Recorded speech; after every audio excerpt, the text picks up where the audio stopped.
이제 계시록을 통해 본 종말의 징조와 성취입니다. 첫 번째 시간,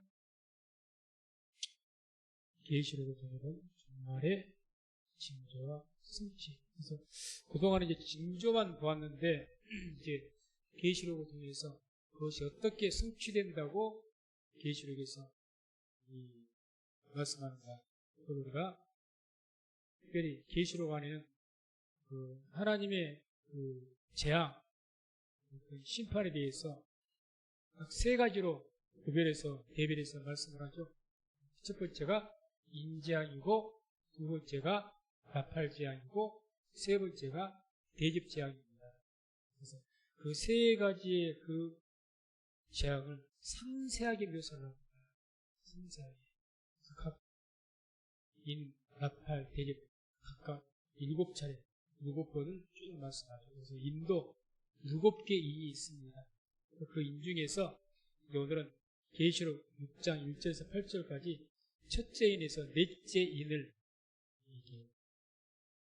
어린 양식 예수께 떼시고 그 인이 떼어질 때 어떤 일들이 있는지 말씀하는 내용이 나옵니다.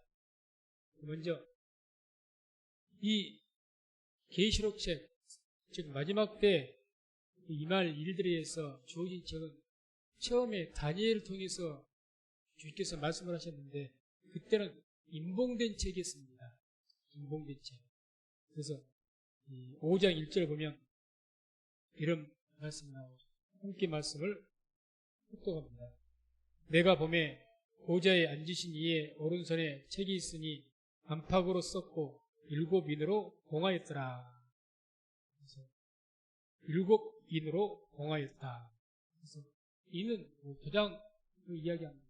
그래서 5월달 이렇게 막았는데 옛날에는 그 왕이 어떤 걸 다 닫아버리기 위해서 도장 딱 찍으면 그걸 누구든지 뜯으면 사형입니다. 확실하게 밀폐를 시킨 거죠. 누구도 볼 수 없도록. 그래서 그 보좌에 앉으신 이의 오른손에 책이 있는데 하나님이시죠. 오른손에 책이 있어요. 그 책이 있는데 7인으로 7개의 도장으로 하나님의 인으로 찍었기 때문에 그거를 하나님 외에는 열지 못하죠. 그렇게 봉해져 있었어요. 이게 이제 다니엘서 12장 4절 보면 이렇게 말씀이 나오죠. 다니엘서 같이 답독합니다. 다니엘아, 마지막 때까지 이 말을 간수하고 이 글을 봉함하라. 많은 사람이 빨리 왕래하며 지식이 더하리라. 그래서 이 다니엘에게 마지막 때까지 다니엘에게 금신상을 통해서 큰 신상을 통해서 마지막 시대까지 10바가라 시대까지 싹 보여주셨지 않습니까? 주님께서 이 다니엘이 대단한 분이죠. 환상을 통해서 인류의 마지막 시대까지 싹 보여준 거예요. 그래서 인류의 마지막 때, 그 마지막 때 다 보여줬기 때문에 그런 모든 말씀들, 마지막 때 어떤 일들이 있을 것인지 쭉 말씀을 하시고 뭐라고 말씀하냐. 이 말을 잘 간수하고 보관하고 이 글을 봉함하라. 딱 누구도 못 보도록 막으라는 이야기죠. 그래서 마지막 때까지. 이때가 바로 역사적으로 BC 600년경이었습니다. BC 600년, 기원전 600년경이었죠. 그때 이제 이미 다니엘 통해서 이 작은 책이라고 할 수 있는 마지막 때 되어질 일들을 딱 말씀하시고 봉함하라 명령. BC 600년경이에요. 그리고 나서 이제 오늘 그 계시록 6장 1절 보면 어린 양이 인을 떼는 내용이 나옵니다. 1절 보면 같이 합독합니다. 내가 보매 어린 양이 7인 중에 하나를 떼시는 그때에 내가 들으니 내 생물 중에 하나가 우레소리같이 말하되 오라 하기로 하여. 그래서 어린 양, 물론 예수님 상징을 하죠. 예수님. 주님께서 7인 중에서 하나를 떼시는 거죠. 그 인, 봉함된 인이 하나가 떨어져. 이 인을 떼다, 그 말은 열다 이 뜻을 갖고 있습니다. 그 뜻이. 인을 떼서 이제 쫙 열어본 거예요. 어떤 책이 있는데 7개 도장이 찍혔는데 그렇게 상상하시기 바랍니다. 그 중에 한 권이 딱 떼니까 책이 열리는 거죠. 책이 이렇게 열린 거죠.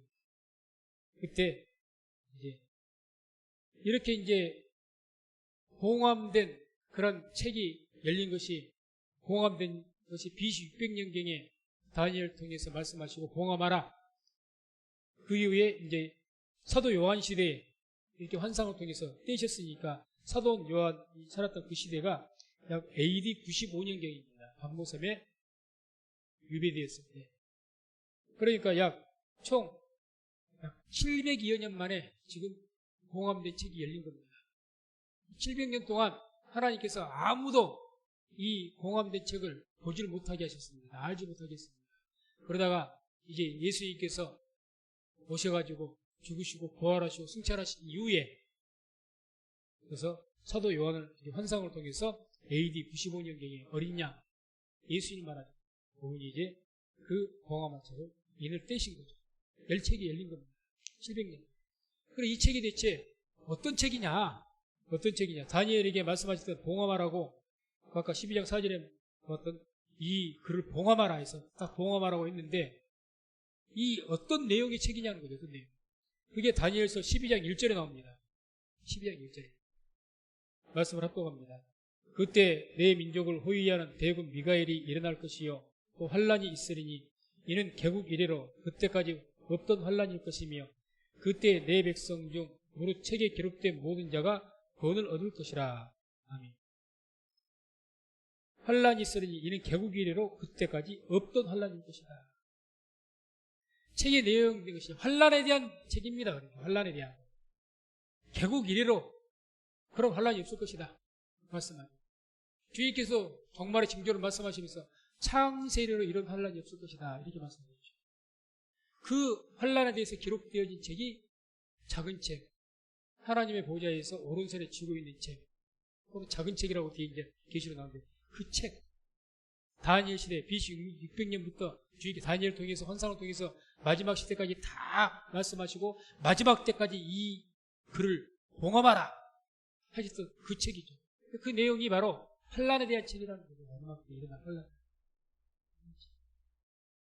그래서 이 네 가지 인에서 이제 계속해서 떼면 백말, 그다음에 붉은 말, 그다음에 검은 말,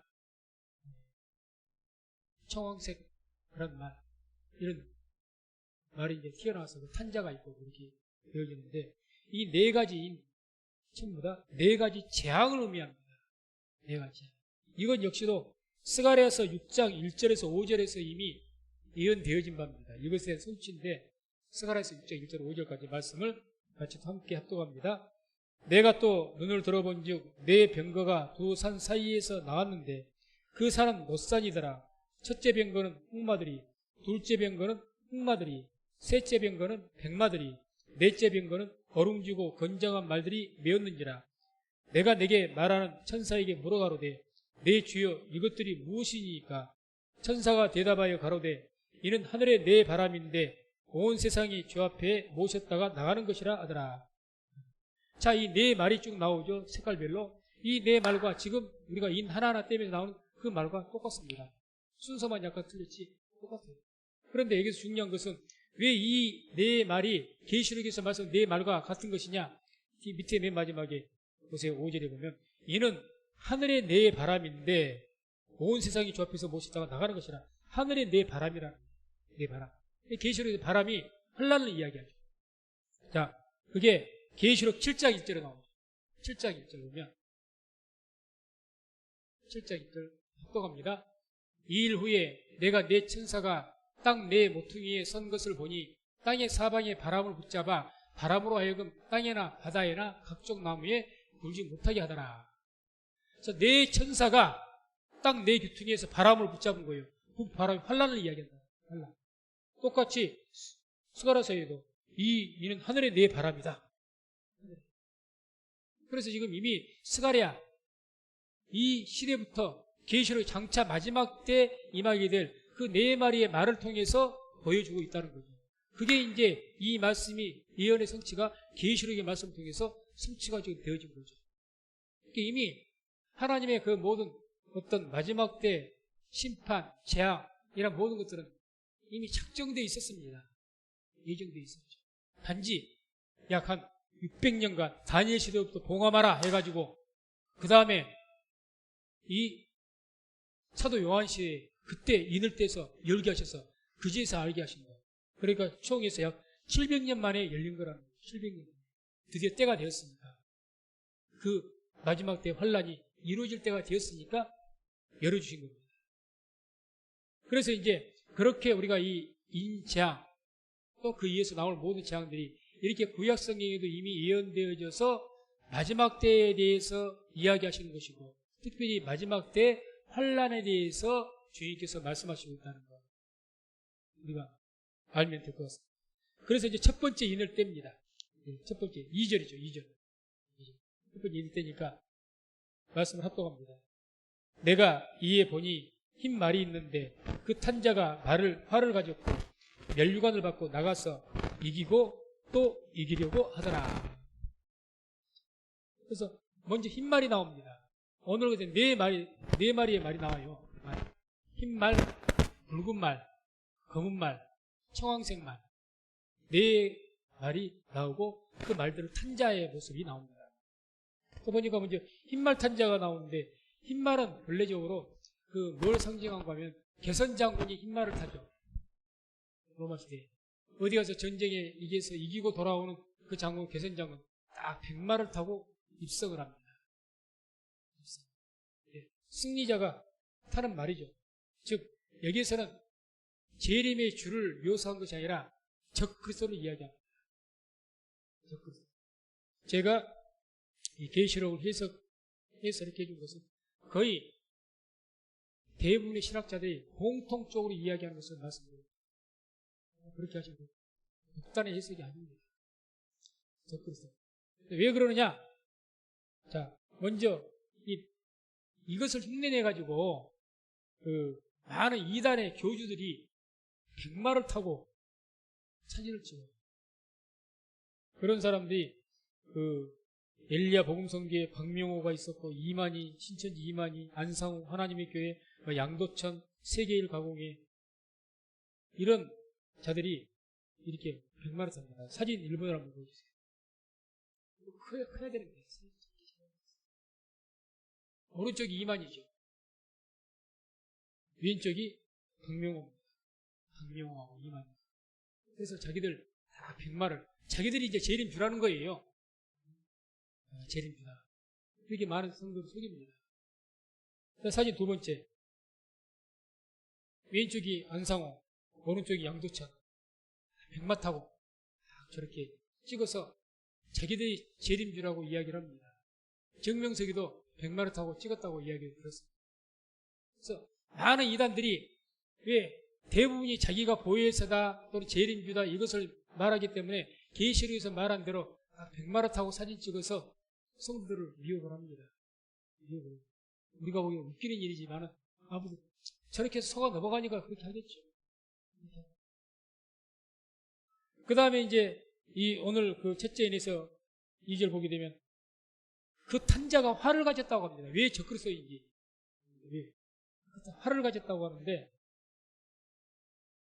재림주가 이 땅에 주님께서 재림하실 때 오셨을 때 이 땅의 사람들과 싸우기 위해서 전쟁하기 위해서 오십니까? 뭐 활 같은 무기를 가지고 재림주는 활이나 무기를 가지고 싸우기 위해서 오신 것이 아닙니다. 심판하러 오십니다. 뭘로 심판하기 위해서? 공의로 심판하기 위해서. 활이나 칼로 싸우기 위해서 오신 것 아니에요. 그러진 않습니다. 19장 11절 계시록 19장 11절 그 말씀을 합독합니다. 또 내가 하늘이 열린 것을 보니 보라 백마와 탄자가 있으니 그 이름은 충신과 진실이라 그가 공의로 심판하여 싸우더라. 아멘. 여기 19장에서 나오는 백마 탄자가 재림주입니다. 지금의 이 6장에 나온 재림주는 적그리스도 가짜고 광명의 천사의 탈을 쓴 자고 19장에 나온 자가 나오타라신 분이 재림입니다. 그래서 그가 공의로 심판하여 싸우더라. 활, 무기를 가지고 싸우기 위해서 오신 것 아닙니다. 재림주께서 그렇게 하지 않습니다. 다음에 또 보면 2절을 계속 보면 또 면류관을 받았다고 나옵니다. 지지난 시간인가 제가 말씀드렸던 것 같아요. 여기서 받은 이 적그리스도로 묘사된 이 흰말 탄자 6장 2절에 말한 그 면류관, 이것은 스테파노스라고 했죠. 스테파노스. 그 면류관은 싸워서 승리했을 때 주어진 면류관이에요. 싸워서. 그 면류관을 받았다고 이야기합니다. 그러나 재림주, 진짜 재림주께서 오셨을 때 받을 면류관은 다릅니다. 그게 계시록 19장 12절에 나와요. 12절. 같이 말씀 읽습니다. 그 눈이 불꽃 같고 그 머리에 많은 면류관이 있고 또 이름 쓴 것이 하나가 있으니 자기밖에 아는 자가 없고, 여기서 면류관은 디아데마라고 있습니다. 왕관, 디아데마. 같은 면류관이라는 한글로 써져 있어도 앞에 있었던 6장에서 말한 것은 스테파노스고 헬라어로, 여기에서 면류관은 디아데마, 아버지가 왕이니 아들이 이어받는 왕관을 이야기합니다. 왕관. 맞죠? 예수님은 하나님의 아들이십니다. 그래서 왕관을 쓰십니다. 왕관. 스테파노스가 아니죠. 때문에 여기 6장에 나온 흰말 탔다고 했지만은, 백마를 탔다고 했지만은 가짜라는 거죠. 속이는 거죠. 그 다음에 네 번째 또 어떤 말씀이 나오냐. 이기고 또 이기려고 하더라. 계속 계시록 6장 그 2절을 본 겁니다. 이기고 또 이기려고 하더라. 재림 주께서 이 땅에 싸워가지고 이기고 이기려고 싸우기 위해서 오십니까? 아니죠. 심판하시고 다스리기 위해서 오신 분입니다. 심판하시고. 그래서 이 적그리스도가 표현된 지금 여기 2장에 나오는 그 흰말 탄 자는 이제 자꾸 이기려고 하죠. 그래서 이것이 나타나가지고 자꾸 사람들을 속입니다. 오늘날 말씀 드렸던 것처럼 마태복음 24장 24절 함께 합독합니다. 거짓 그리스도들과 거짓 선자들이 일어나 큰 표적과 기사를 보이어 할 수만 있으면 택하신 자들도 미혹하게 하리라. 이자가 나타나가지고, 적그리스도가 나타나가지고 백마 타고 자기가 재림주라고 묘사하면서 아주 표적과, 큰 표적과 기사를 보여줄 겁니다. 기적 보여주는 거예요. 그래서 택하지, 할 수만 있다면, 할 수만 있으면 이렇게 할 수 없는데 어떻게 해서든지 미혹을 하려고 몸부림을 칠 거라는 거죠. 그래서 재림주는 다시 한번 말씀드리지만 싸워서 이기려고 오신 것이 아니라 심판하시기 오십니다. 공의로. 그리고 다스리기 위해서 오신 분입니다. 그러니 이런 모든 내용들을 보았을 때 여기서 계시록 6장 2절에 나타난 흰말 탄 자, 이 자는 재림 주가 아니라 가짜라는 이야기죠. 가짜. 그래서 적그리스도라는 거예요. 그래서 그런 것을 우리가 먼저 알 수가 있고, 그 다음에 이제 그러니까 첫 번째 인을 떼었더니 재앙이 이 적그리스도라는 이 미혹하는 자를 통해서 많은 이 세상에 재앙들이 임할 것이다. 그래서 예수님께서 말씀하시잖아요. 이제 마지막 때가 되면 많은 거짓 선지자가 일어날 것이다. 그렇지 않습니까? 그런 시대예요. 이 첫 번째 인이 떼인 그런 상태죠. 그러니까 많은 적그리스도들, 이제 점점 더 이것들도 강화되었고 큰 표적을 일으킬 겁니다. 큰 기적을 보일 겁니다. 진짜 큰 기적을 일으킬 거예요. 사람이 혹할 정도로 눈앞에서 막 병자가 벌쩍 일어나고 어떤 기적을 일으킬지 모르겠지만 성경에 큰 기적이라고 있습니다. 큰 기사와 이적들. 우리가 초대교회 때 예수님께서 행하셨던 것이든지 사도들이 했던 것이든지 큰 기적들 보세요. 그런 기적들이 이제 그들이 한다는 겁니다. 그들이 한다는 거예요. 정작 우리 정상적인 복음 안에 있는 자들에게는 그런 기적이 없어지고, 그러니까 마지막 때는 그것에 미혹되지 말라는 거죠. 미혹되지 말라. 그 다음에 첫 번째 인 떨어지면 그렇게 적그리스도를 통해서 막 그런 미혹하는 환란, 그런 재앙이 있을 것이고, 두 번째 인을 떼는 것이 3절과 4절이죠. 6장 3절 4절 말씀을 또 함께 합독합니다.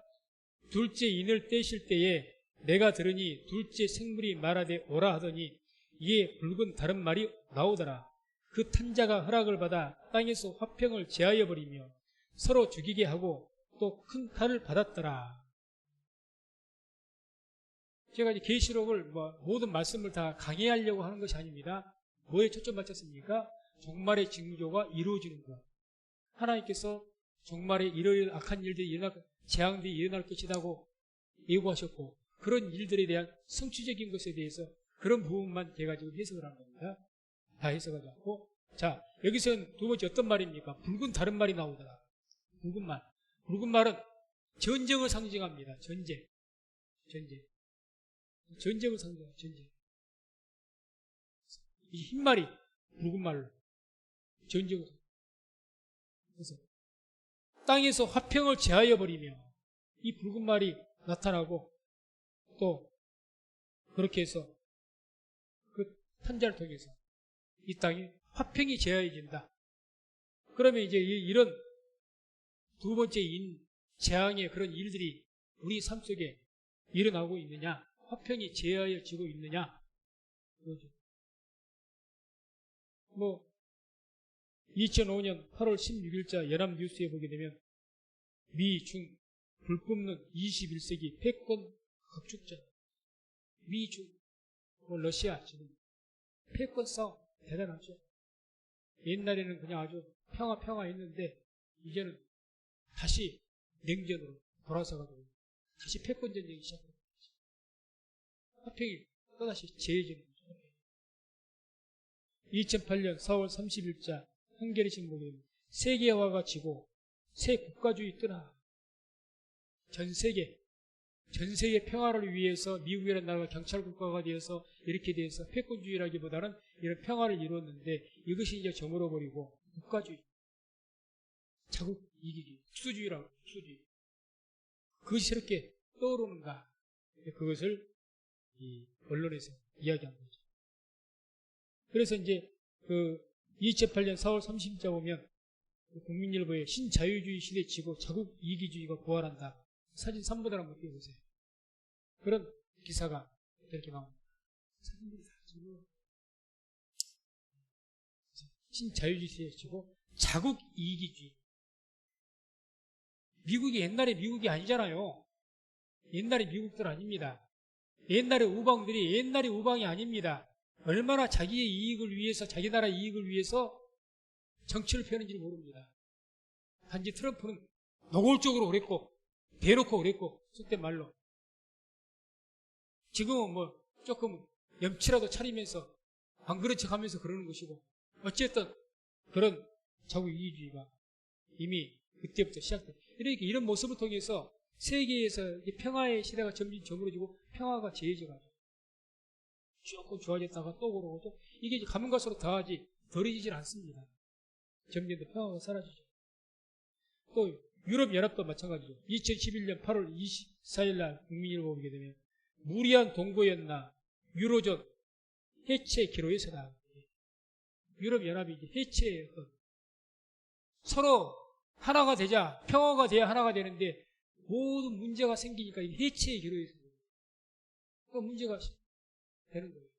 지금은 다시 조금 좋아지고 자꾸 이것이 반복되는데 점점 그 어떤 갈등은 깊어져가지고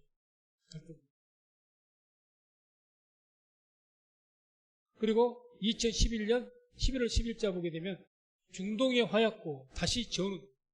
중동은 항상 조금 괜찮았다가 또 전운이 돌다가 항상 그래서 이 화평이 언제든지 깨질 수 있는 화평이죠. 서로 지금 화평이 닿을지라도 언제든지. 그래서 점점 더 화평을 유지하기가 힘들어져가. 화평이 제하여진단 말은 점점 옛날에는 가면 갈수록 시간이 흐르고 모든 것이 발전하면 또 화평이 점점 깊어지고 더 넓어지고 어지간한 일로는 화평이 깨어지지 않는 그렇게 굳어져야 되는데 점점 더 화평이 약해집니다. 힘이. 조금만 건드리면 파싹 깨져버려요. 조금만 건드리면. 가면 갈수록 그래요. 조금 좋아졌다가 좀 풀렸다 그러는데 이게 화평이라는 것에 두께로 말한다면 점점 두꺼워지면 좋겠는데 점점 더 얇아져요. 제의적이니까. 점점 감소가 되니까. 그러니까 옛날 한 번 때리면 아니 두 번 때리면 깨질 것이고 한 번만 건드리기만 해도 깨져버린 거예요. 그렇게 되어갑니다. 시대가. 또 그 다음에 2015년 6월 30일자 국민일보 보면 번지는 유럽 회의론. 하나의 유럽은 꿈인가? 유럽이 또 이제 어렵게 되는 거예요. 유럽연합이. 사진 4번.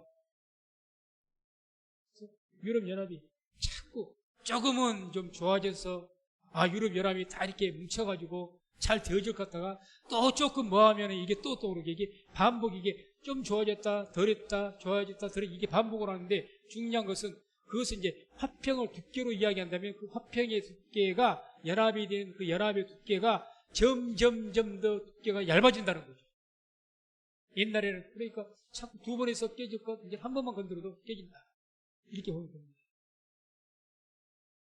그래서 이제 2017년 1월 24일자 국민일보 보게 되면 중동의 화약고 트럼프가 도화선이다. 트럼프 때 아주 중동에 또 한 번 전쟁이 일어날 뻔했죠. 그래서 지금도 이런 것들이 계속 반복이 됩니다. 문제가 있는 곳에 조금 화평해서 조금 좋아졌다가 다시 또 지금 당장 뭐 우크라이나와 러시아 전쟁 이런 것들 언제든지 깨질 수 있는 그런 거죠. 사실 뭐 미국, 그다음에 우리나라, 일본, 우리나라가 뭐 동맹을 한다 그러지만 모를 일이죠. 모를 일이죠. 옛날 같지는 않죠. 옛날 같지는 않습니다. 그다음에 이제 또 그 4절 계속 저 4절 보게 되면 서로 죽이게 한다고 합니다. 서로.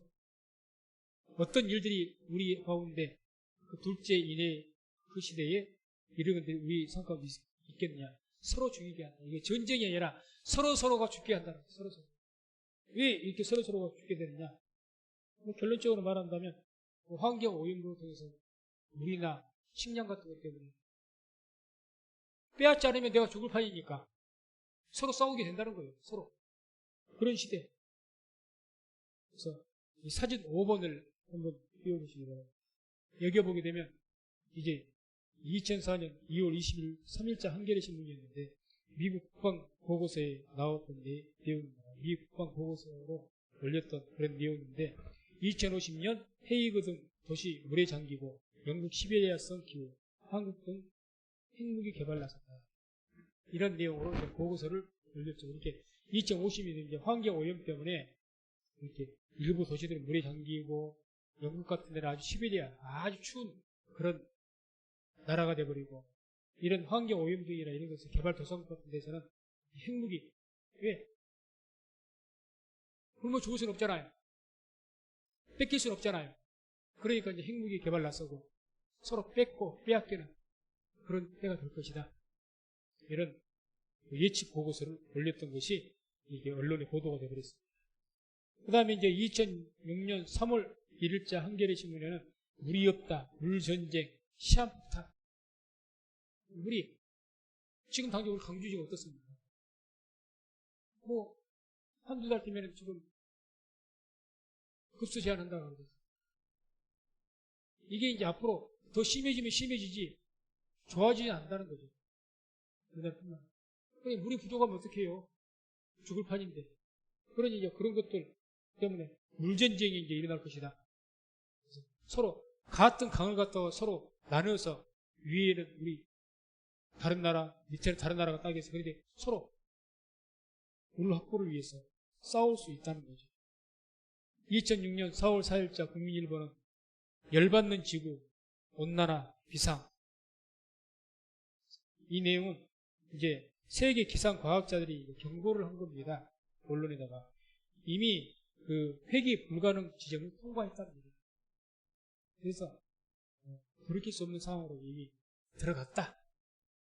이렇게 이야기하는 거예요. 그러니까 이게 계속해서 환경 오염, 공해 이런 것들 때문에 물, 식량, 각종 악한 기후들 이거는 우리가 이제 맞닥뜨려야 된다는 거예요. 그러니까 그런 것들을 통해서 서로 내가 살기 위해서 죽이는 거예요. 서로 죽이게 하는 것이. 내가 살라고 상대방을 죽이는 겁니다. 내가 저 사람 죽이지 않고 뺏어오지 않으면 내가 죽을 판이니까. 그걸 지금 이야기해요. 그 다음에 사진, 6번째 사진 보게 되면 이제 2007년 11월 23일자 또 국민일보죠. 기후변화가 전쟁을 부른다. 그러죠. 기후변화가 식량, 결국 물, 이런 가장 필수적인 것이 부족해버리니까 전쟁 안 하면은 굶어 죽은데 어떻게 합니까? 전쟁하죠. 일본이 물이 없고 식량 없어서 굶어 죽어가는데 얌전히 계실 것 같습니까? 우리나라 쳐들어오지. 100번 쳐들어오죠. 뺏어가려고.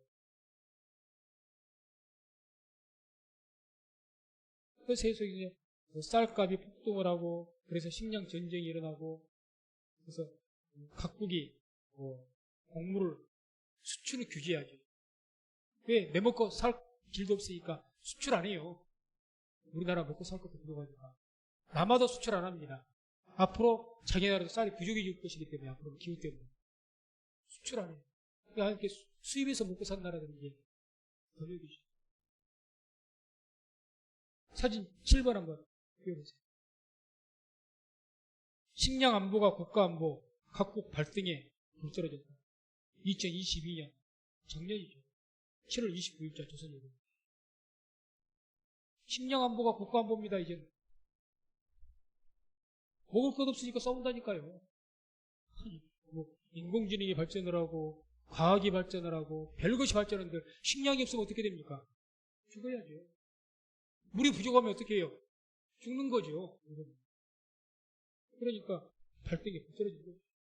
그래서 2022년 12월 현재, 작년 말 현재로 해서 곡물을 수출해서 통제하고, 곡물이 자기들 남아도 쌀이나 밀 이런 것들이 보리 같은 게 남아도 수출 안 해요. 그렇게 수출 안 하는, 규제하는 나라가 29개국입니다. 29개국. 이게 점점 더 늘어날 것이라는 거죠. 점점. 그러면 이제 기후 위기를 통해서 이렇게 식량이 부족한 나라, 굶어 죽을 판이죠. 안 판다는데, 돈을 아무리 갖다 줘도 안 판다는데, 안 팔죠. 자기들 먹고 살 것도 부족한데 팔겠습니까? 돈이 문제가 아니죠. 그 다음에 이제 계속해서 사절을 보면 큰 칼을 받았다고 합니다. 이 붉은 말을 탄 자가 큰 칼을 받았다. 이게 뭔 의미냐? 한마디로 큰 칼은 또 큰 무기를 이야기하겠죠. 위협적인 무기. 그래서 2002년 4월 9일자 국민일보에 이런 기사가 있습니다. 일본 하루아침에 핵탄두 수천 발 보유가 가능하다. 일본이 지금은 핵 안 가지고 있죠. 미국 때문이라도 못 받죠. 근데 기술이 다 있기 때문에 하루아침에 핵탄두 수천 발은 만들 수 있는 능력을 가진 나라가 일본이다. 자, 그럼 어떻게 했습니까? 미국하고 협조가 깨어진다? 유사시 전쟁해야 된다? 핵 안 만들겠어요. 하루아침에 수천 발도 만들어본 거예요.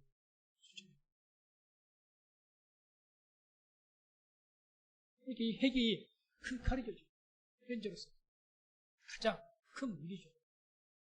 여러 가지 무기도 말할 수가 있겠지만 현재에서 핵이 가장 큰 무기죠. 사진 8번 한번 보여보세요.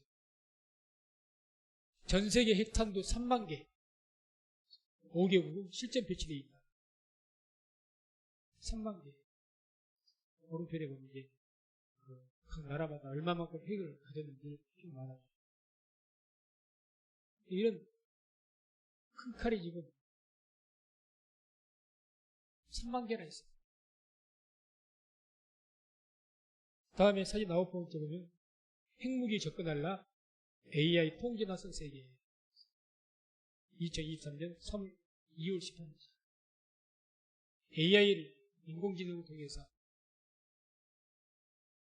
여러 가지 핵 전쟁을 일으킬 수 있는 그런 시대가 됐다는 거죠. 그러니까 아무튼 큰 칼이라는 것은 뭘 의미하느냐? 한꺼번에 많은 사람을 죽일 수 있는, 폭탄 한두 개로 한 나라를 멸망시켜버릴 수 있는 무서운 무기죠. 이게 지금 핵이고, 그 외에도 세균전, 세균폭탄, 특히 중국에서 많이 만들고 있다고 그러는데, 그런 거.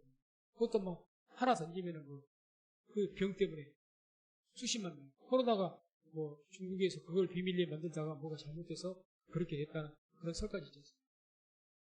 아무튼 그런 어떤 우별이 주어지는 시대가 바로 둘째 인일 때, 지금 우리가 사는 시대, 인정을 띄었더니 그런 모습들이 보이는 거예요. 지금 우리에게 그런 것들이 잘 있죠? 있는 거죠. 그 다음에 세 번째가 이제 셋째 인. 5절과 6절입니다. 셋째 인. 셋째 인. 같이 합독합니다. 셋째 인을 떼실 때에 내가 들으니 셋째 생물이 말하되 오라 하기로 내가 보니 검은 말이 나오는데 그 탄 자가 손에 저울을 가졌더라. 내가 네 생물 사이로서 나는 듯하는 음성을 들으니 가로되 한 데나리온의 밀 한 대요 한 데나리온의 보리석대로다. 또 감람류와 포도주는 해치 말라 하더라. 자, 세 번째 인을 또 어린 양 예수께서 떼셨더니 이번에 검은 말이 나타났습니다. 검은 말은 죽음을 상징하죠. 사망을 상징합니다. 사망. 그래서 그 검은 말 탄 자가 손에 저울을 가졌더라.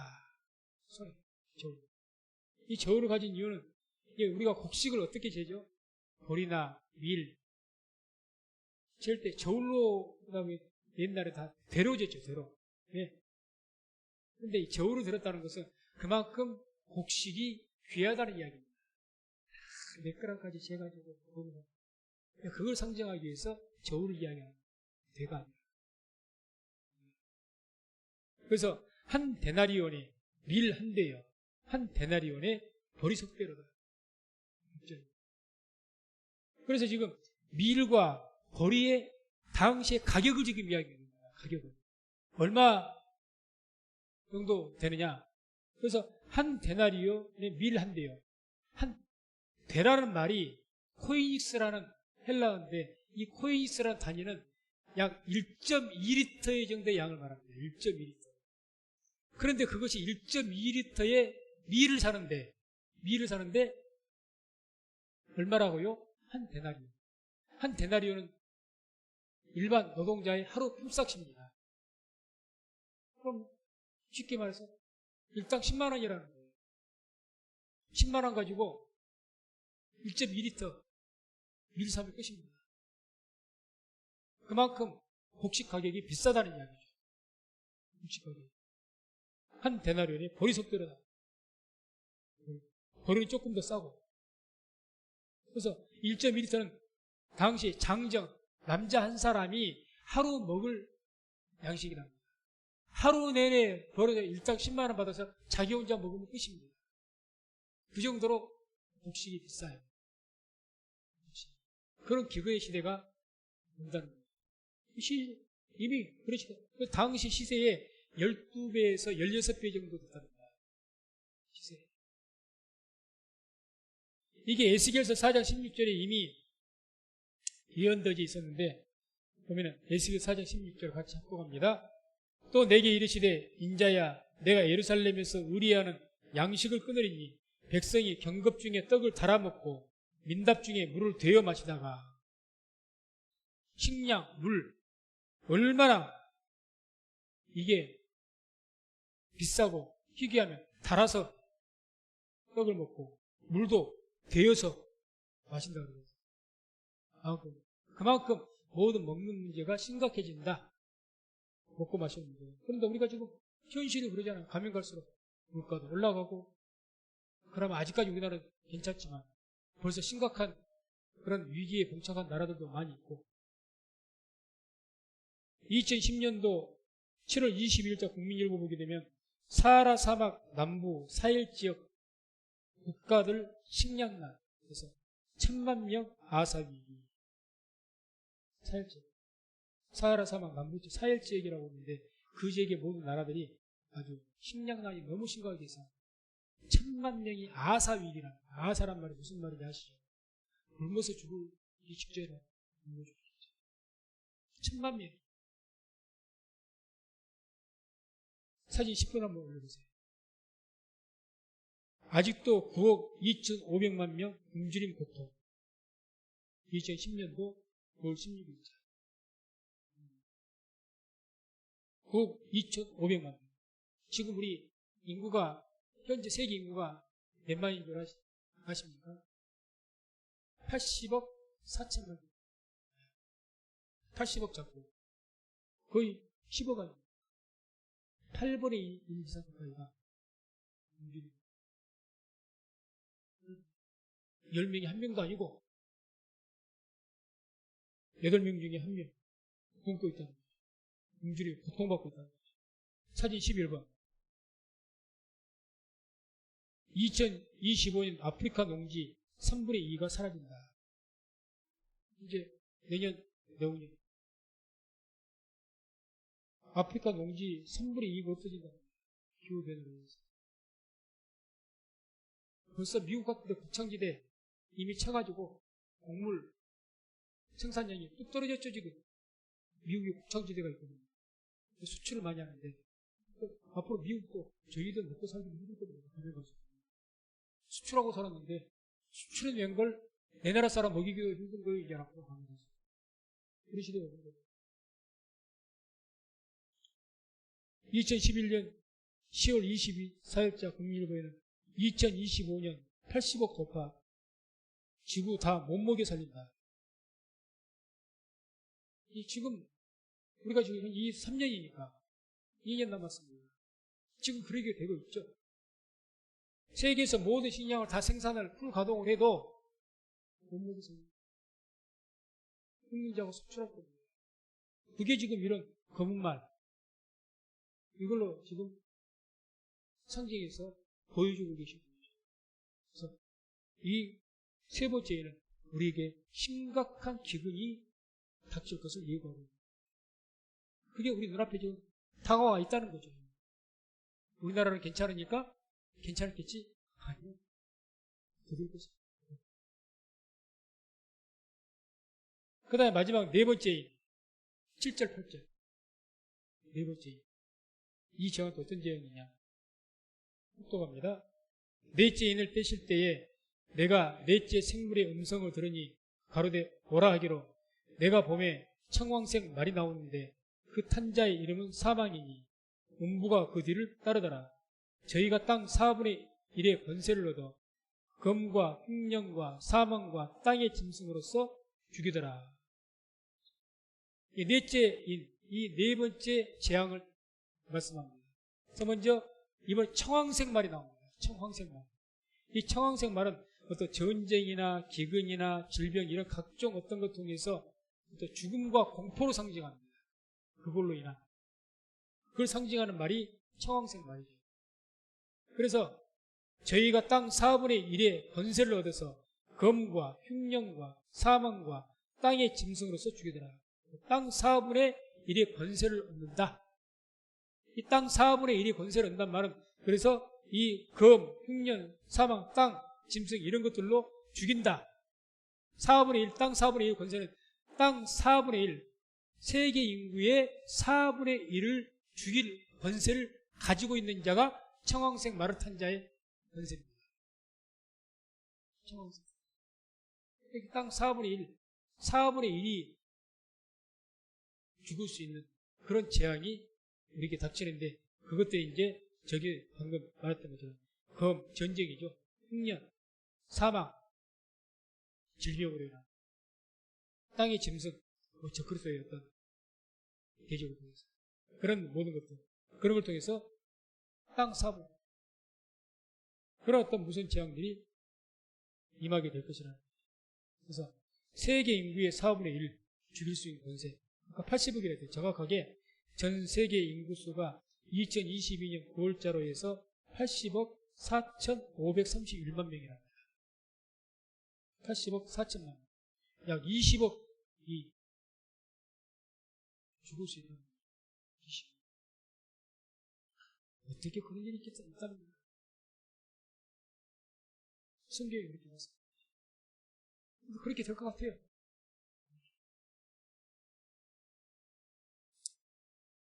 전염병 같은 거 한번 보면 무섭죠? 무섭죠. 사진 12번 한번 보세요. 인류 대재앙 우려에서 비정부까지 논문 공개를 막았다. 2012년 5월 4일자 조선일보인데 이 변종 AI, 이게 AI 조리독감이 사람에게 옮기게 되면 무서운 질병이 된다는 거죠. 변종이 돼가지고. 그래서 만약에 이 조류독감이 사람이 이제 조류에서 내가 옮기는 것은 지금까지 있어 왔는데 그 조류독감을 내가 옮겨가지고 사람이 사람에게 옮기게 되면 이게 전염 속도도 급속히 퍼지게 되고 코로나 이상으로 퍼지게 되고 그 치사율이 60% 이상이랍니다. 10명이 조류독감에 걸리면 그중에 6명 이상이 죽어요. 무서운 치사율이죠. 그런데 이 앞 전에 제가 말씀드렸지 않습니까? 그것이 의심된, 아직까지는 뭐 아무 말 없는 것보다 다행히 아닌 것 같은데 사람과 사람 간에 전염되지 않는 의심한 그런 상황이 있어가지고 한번 캄보디아인가요? 거기서 난리가 났었다고 제가 신문 이야기하면서 이야기를 했던 적이 있어요.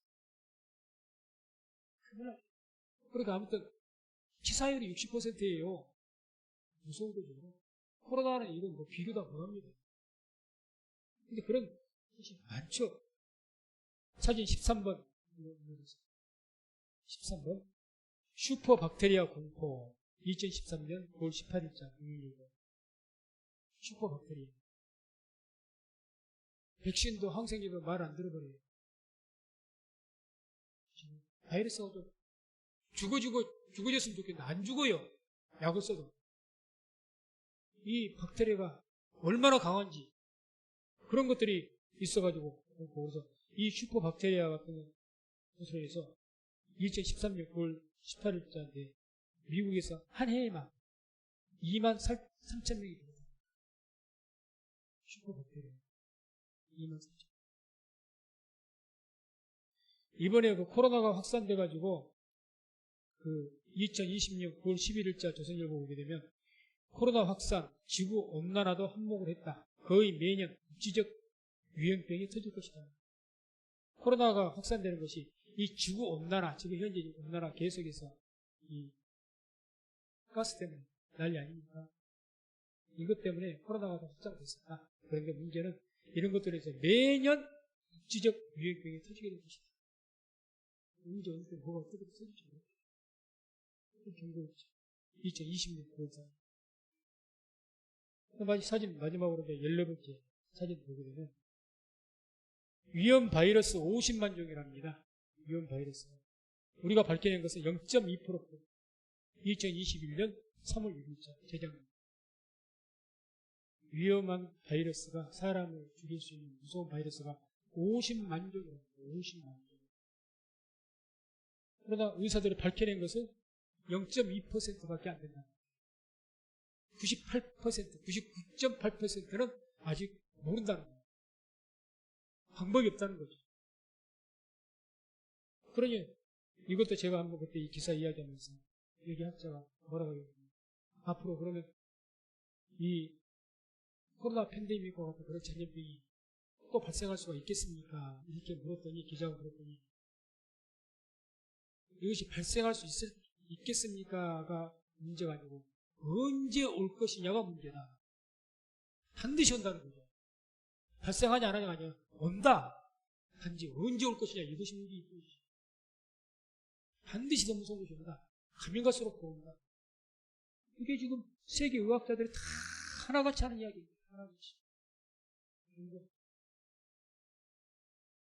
제가 계시록 하자고 협박하기 위해서 지금 말한 것처럼 다 언론에서 학자들이 모든 자들이 계속 한 번 사건을 보고한 것이 아니라 이미 초기부터 일어날 때부터 경고하고 계속 증가되어 왔고 계속 경고하지 않습니까? 그런 경고가 성경에서 재앙으로 통해서 말하는 것에 대한 계속 그게 맞닥뜨린다는 거죠. 그것에 다 거기에 적응이 된다는 거죠. 그 말씀과 같이 그런 일들이 일어난다 그러고 확산되어져 가고 또 커져가고 이번 그 코로나가 이제는 끝나가고 있는데 2022년 12월 달을 기준으로 해서 작년 말 기준으로 해갖고 몇 명이 확진된 줄 아십니까? 확진자가 전 세계적으로 1억 7,820만 2,610명이랍니다. 집계가 1억 7,800만. 근데 이게는 이제 그 저개발국들 통계 집계가 안 되는 나라들이 많거든요. 빼고 집계된 나라들만. 그러니까 그 저개발국가에서 감염된 사람들, 통계 집계 안 잡힌 사람들은 훨씬 더 많겠죠. 1억이 아니라 몇 억이 될지는 모르는 거죠. 거기서 이제 사망한 사람 약 600만 명으로 집계됐습니다. 600만. 약 한 3년 정도 됐나요? 3년 만에 600만 명이 코로나로 죽었습니다. 집계된 것만. 저개발국을 빼고. 저개발국을 포함해서 한다고 하면은 예측을 어떻게 하느냐. 약 1800만 명이 죽었을 것이다. 이렇게 예측을 합니다. 1800만 명. 옛날에 보통 우리가 뭐 1차 대전, 세계대전이 일어났을 때 몇만 명이 죽었는지 정확하게 모르겠는데 이렇게까지는 안 죽었을 거예요. 전쟁보다 더 많이 죽었죠. 그것도 코로나는 치사율이 아까 말했던 그 조류독감이 사람 간 전염이 되면 치사율이 60% 이상이라는데 코로나 전멸이 그렇게 안 높아요. 몇 퍼센트 안 됩니다. 치사율이. 그런데 이렇게 많은 사람이 죽는 거예요. 그러니 아까 그 계시록에 나오잖아요. 저희가 땅 4분의 1의 권세를 얻어서 검, 흉년, 사망, 땅의 짐승으로서 죽일 것이다. 인구 4분의 1이 죽는 일이 있을 것이다. 20억 인구가 죽을 수가 있을 것이다. 충분히 죽을 수가 있죠. 충분히. 그래서 이러한 모든 어떤 이제 이 오늘 4가지 입만 보게 되는데 이러한 모든 것을 통해서 이런 재앙의 시대는 뭐 계시록의 재앙 시대가 우리하고 남의 일이고 어느 날 일어날 그것이 아니라 우리 눈앞에 있다는 거죠. 지금 벌어지고 있고. 그래서 우리가 이제 뭐 당분간 인, 나팔, 대접 재앙에 대해서 우리가 계속 보겠지만 인재앙은 시작점이고 나팔은 점점 확산된 것이고 대접 재앙은 끝나는 겁니다. 쏟아버리는 겁니다. 그때는 끝이에요. 몇 분의 1이 아니에요. 인이나 나팔 재앙 때 4분의 1, 3분의 1이 죽는다고 이야기하지 대접 재앙이 되면 싹 쏟아버립니다. 쏟아버립니다. 그래서 아무튼 우리가 한번 성경 보세요. 한번 쭉 읽어보시면 이런 재앙을 이야기하면서 거의 공통이 된 것들이만 계속해서 똑같은 이야기를 하시면서 더 확산된 것을 이야기하고 똑같은 재앙을 이야기하면 또 확산된 거예요. 그러죠. 그렇게 해서 진행되는 것을 묘사를 합니다.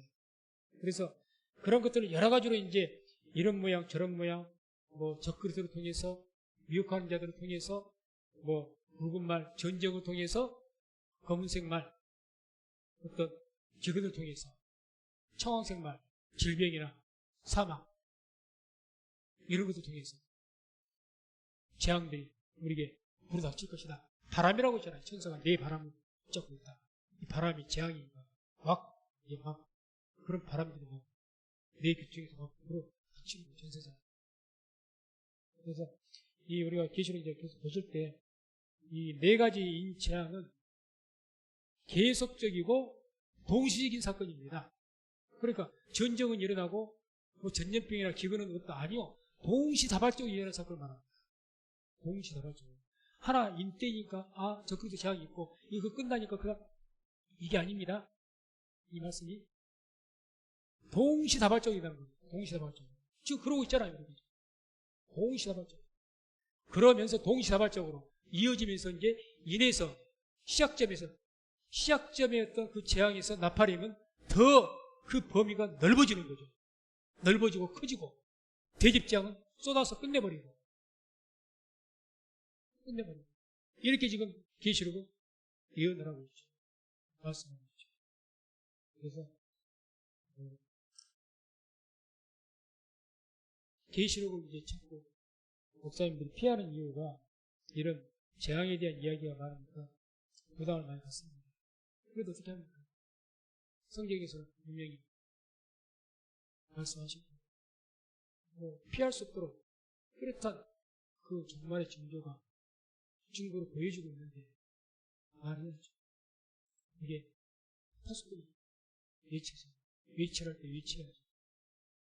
이렇게 하면